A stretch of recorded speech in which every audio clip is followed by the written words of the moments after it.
नमस्कार रसिका हो, मी सांज तुमचं सांज मराठी मॅजिक या चॅनलवर स्वागत करते। बिग बॉस मराठीचं 5वं पर्व लवकरच प्रेक्षकांचा निरोप घेणार आहे। यंदा हा शो अवघ्या 70 दिवसांमध्ये संपणार आहे। पहिल्या दिवसापासून हा शो महाराष्ट्राच्या घराघरात पोहोचला आहे।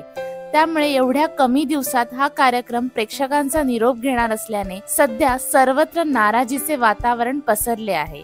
अशातच गेल्या 2 आठवड्यांपासून भाऊच्या धक्क्याला सुद्धा ब्रेक लागला आहे। गेल्या 2 आठवड्यांपासून रितेश देशमुख कामानिमित्त परदेशात असल्याने भाऊचा धक्का पार पडलेला नाही। मात्र रितेशच्या ॲब्सेंटीमुळे प्रेक्षक नाराज झाले आहेत।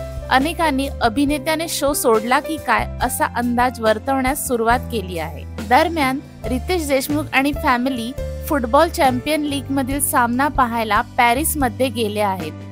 तुम्ही पाहू शकता रितेश आणि जेनेलिया फुटबॉल मॅचचा आनंद घेताना। रितेश बरोबर त्याची दोन्ही मुलं रियान आणि राहिल सुद्धा आहेत। रसिको, या एक्सक्लुझिव्ह व्हिडिओसाठी चॅनलला सबस्क्राइब नक्की करा। रितेशने काही फोटो सोशल मीडियावर सुद्धा पोस्ट केले आणि त्या फोटोजवर नेटकऱ्यांनी तीव्र नाराजी व्यक्त केली।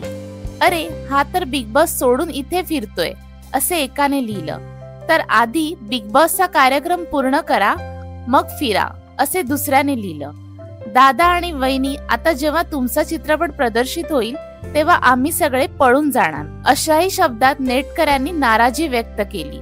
मात्र अशा पद्धतीने शो मध्ये सोडून परदेशात जाणं बिग बॉसच्या चाहत्यांना रुचलं नाहीये, म्हणून त्यांनी या फोटोंवर कमेंट्स करत नाराजी व्यक्त केली। सूत्रांच्या माहितीनुसार रितेश देशमुख आता थेट 6 ऑक्टोबरला महाअंतिम सोहळ्यातच दिसणार आहे। रसिको, तुम्हाला बिग बॉस मराठीचा 5th सीझन कोण जिंकेल असं वाटतं ते आम्हाला कमेंट करून सांगा।